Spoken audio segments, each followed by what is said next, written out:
really trying to establish a community where you're trying to raise families.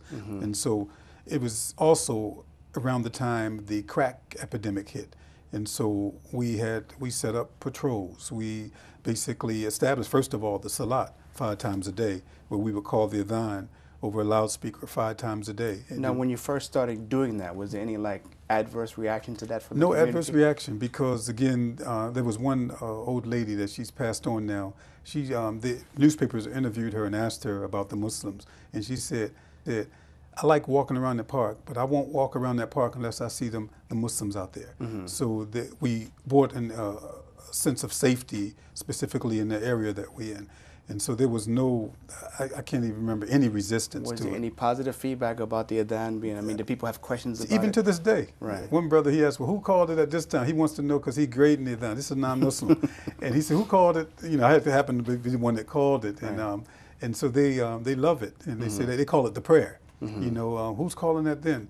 And then one lady, because our community is being regentrified, so there's a European American lady, lives right behind the mosque. Her house lives next to the mosque, and she refers to us as the brothers. Could you ask the brothers to do it? Anytime she has a problem, she knows the brothers are looking out for her. And so one time there was a guest that came in, and he got on the mic, and his adhan was the best adhan. And she came to me, Nadeem, that's not a karaoke machine. You can't just let anybody on there, you know. And so, and then there was one man who used to live in her house. He said he got up by the adhan. That was more of his alarm clock. And so it has become the West End is a unique part of Atlanta, where you have Muslims, you have Rasta, you have Hebrews, you have what's called Black nationalist Christian. So you have this convergence of probably every major religion, Buddhist. You have everything in the West End, and so everybody is respectful of one another. And so the adhan is really just right at this time, it's a staple of the West End right now. You know, there's a man, he happens to be of another faith, and he said he likes sitting on his porch in the morning and listening to the adhan. And so it's you know, just hearing that, it brings about an air of tranquility to anybody who hears it. Right. And so the safety security which was brought to the neighborhoods when the community was established, it extends to the Muslims as well as the non-Muslims in that area. You know, and that's how Muslims have to think. Whenever like I remember reading some research that was done about zakah, and it said that if Muslims paid their zakah, they said that there would be no poverty among Muslims. And then the research even went further to say there would be no poverty on the planet even after all the zakat was paid out to all the Muslims.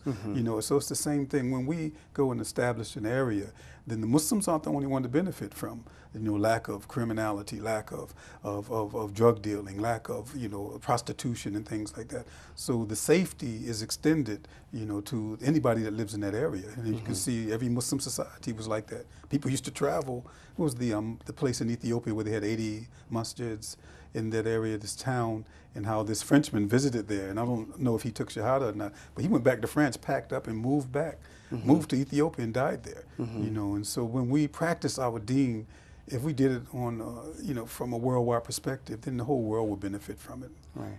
And what do you feel, I mean, there are a lot of misconceptions about Islam and Muslims, but what do you think is really at the root of that? Is that people don't have knowledge about Islam, or people just don't encounter Muslims to see their lifestyle and how they live and how they carry themselves? I think the root of it is that the Muslims are not doing the necessary amount of dawah, and they're not allowing people to see them as people who are just trying to raise their families, just trying to be human beings. We're human beings first, and then Islam sort of decorates us. It decorates our external as well as interior.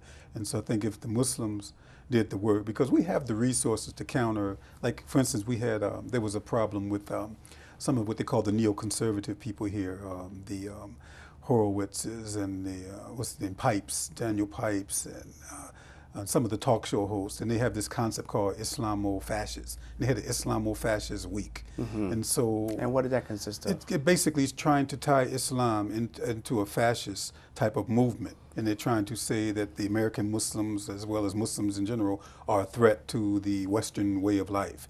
And so, you know, we had to counter that. We took some of the Discovery Islam posters, and we did interviews, and we basically did articles and countered the negative perception, because the people who try to present a negative impression of Islam, what they tend to do is they have plenty of wealth behind them. And so... Yeah, and that's true. And it seems like there's a whole industry about promoting a negative image about Islam. You know, if you write a book about how I become Muslim, not too many people are going to buy it. Right. If you write a book Why I Left Islam, it's a bestseller. It's a bestseller. Yeah. And so I'm saying that the monies have to be presented like what you're doing, the media, the internet, movies. You know, they have to be funded. I even watched. I went to the movies to see. Was it the Iron Man? And it was interesting. And it showed me how influential the Muslim lobby has become.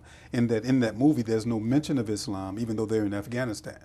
They did not. You know, the people that they called the guerrillas in Afghanistan. When you look at the movie, you know that they're Muslim. But in the past, they're in there saying, Alhamdulillah, Allahu Akbar, none of that. And so I was really impressed with that. But it showed. Or you hear the adhan right before something bad's going to happen. And I don't think I even heard the adhan in that movie. But, you know, that's the first time. Otherwise, you see people making salat and all that.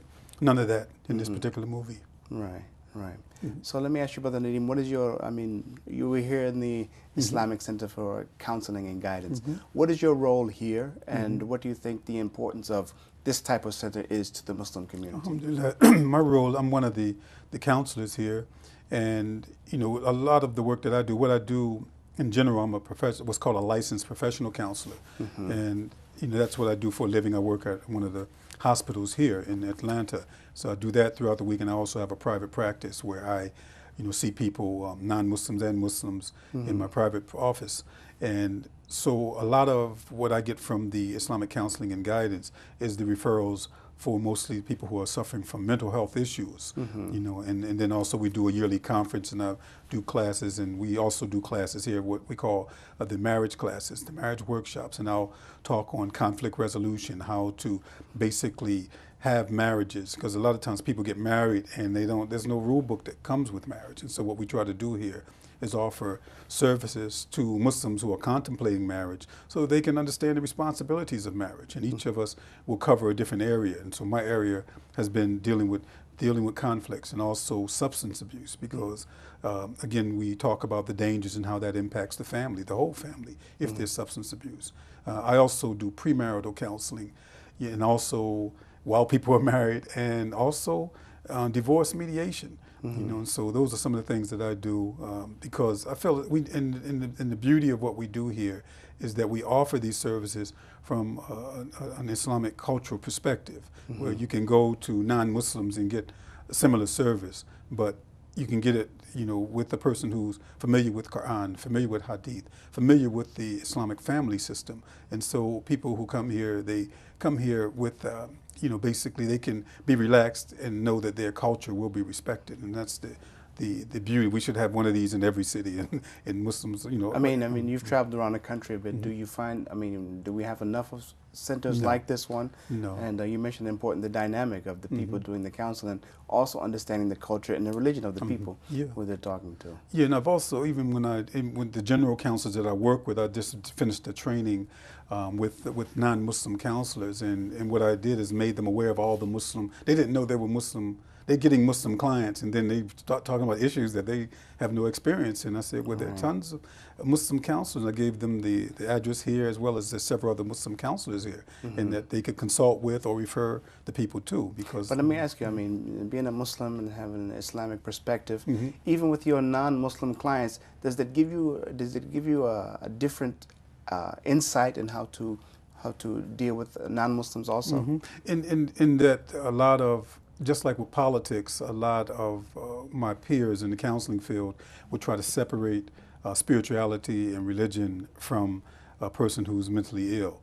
When a human being is a whole human being, we're mind, body, and spirit. And so what Islam has given me as a counselor is that basically it helps me to counsel people from that holistic perspective and encourage them the importance of nurturing that spiritual side of themselves.